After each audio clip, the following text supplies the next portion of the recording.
Ano yung naging ruta nyo sa yate nung pag-alis nyo sa Manila? Nagturtambay ng una kami doon sa Tabaco, sa pier. Tuloy mo lang. Pagkatapos doon na kami naghurat biyahin papuntang Birak. So, mula yate sa malaking barko, saan banda kayo lumipat sa barko?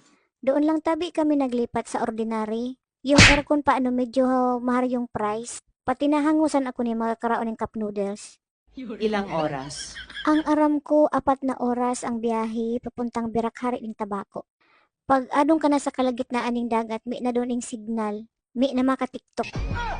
Minsan man pagkakasignal ga tiktok ako, yakuha ning amok ko yung akong cellphone. Anong nationality? Half-half po yung akong umok, half bulldog, half shih tzu, kaya ang bura po sa kaya, bullshit. Bakit niya kinuha yung mga cellphone nyo? Yun pa tabi yung among usapan, Ano yung usapan? na bawal mag-tiktok sa public. Anong oras ba kayo umalis sa Manila na gabi? May ko magdumduman yung exact time, basta pagkapanghapon namo yun, ang sida namo ninyo native na manok. Hindi. Anong oras Alas. kayo sumampas sa yate?